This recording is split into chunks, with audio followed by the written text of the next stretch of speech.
Case 49. Godwin Aircraft versus Houston. We find ourselves in the state of Tennessee, at the Court of Appeals, the Western Section at Jackson. Facts. This case involves the purchase of an airplane by plaintiff appellee Godwin Aircraft from a Georgia resident, Ray Houston, doing business as Washington County Air Service. Godwin filed a complaint against Houston in the Chancery Court of Shelby County, Tennessee. The complaint seeks damages allegedly caused by defendant's fraud, misrepresentation, and breach of contract in the purchase of an aircraft. Defendant first filed a motion to dismiss for lack of personal jurisdiction, which was denied. Defendant's answer, in addition to relying on lack of jurisdiction, joined issue in the material allegations of the complaint. The plane was sold at a national auction held in Oklahoma City, Oklahoma, on June 19, 20, and 21 in 1991, under the terms of a contract between Oklahoma Aircraft Dealers Association and the defendant appellant Ray Houston. The auction catalog set out the terms, which includes: the aircraft listed in this catalog have been submitted by the owner. In no way is the Oklahoma Aircraft Dealers Association responsible for their accuracy. Understand you buy as is, where is. Inspect aircraft and logbooks prior to bidding. If you are the high bidder and bid is accepted by the owner, aircraft is considered sold. A few days after the plane arrived at the Spain airport, the plane was flown to Jonesboro, Arkansas for an examination by a prospective purchaser, a company owned by Mark Hegenmacher.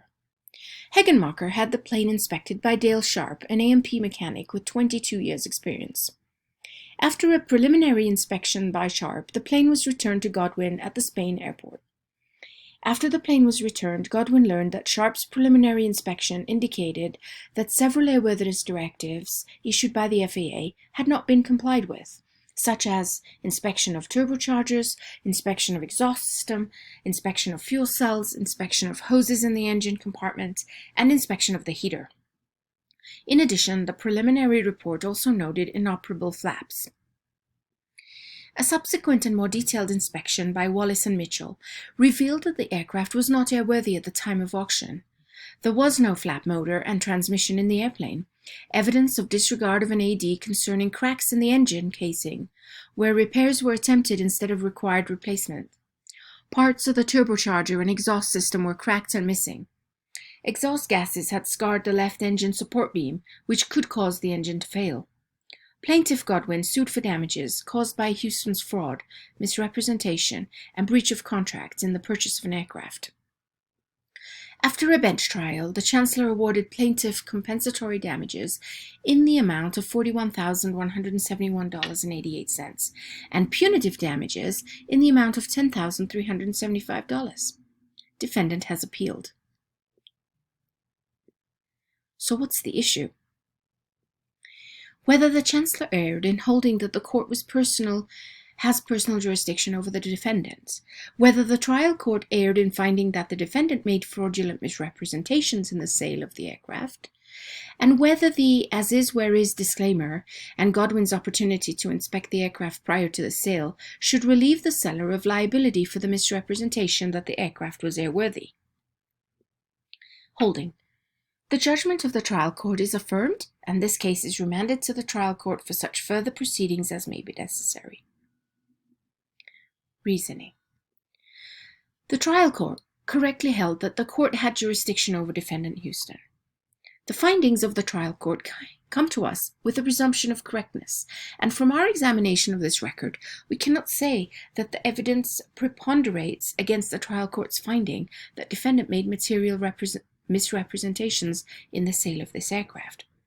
The trial court found that defendant Houston made material misrepresentation and that he willfully continued these representations until delivery of the aircraft in Memphis. The evidence does not preponderate against the trial court's findings in this regard. Let's start by defining some terms. Airworthiness directives, ADs, are legally enforceable rules by the FAA in accordance with 14 CFR Part 39 to correct an unsafe condition in a product. 14 CFR Part 39 defines a product as an aircraft, aircraft engine, propeller, or appliance. An express warranty is a warranty created by the overt words or actions of the seller. Under the Uniform Commercial Code, UCC, an express warranty is created by any of the following. 1. An affirmation of fact or promise made by the seller to the buyer relating to the goods that becomes the basis of the bargain. And 2. A description of the goods that becomes the basis of the bargain. An implied warranty, meanwhile, is a warranty arising by operation of law because of the circumstances of a sale rather than by the seller's express promise.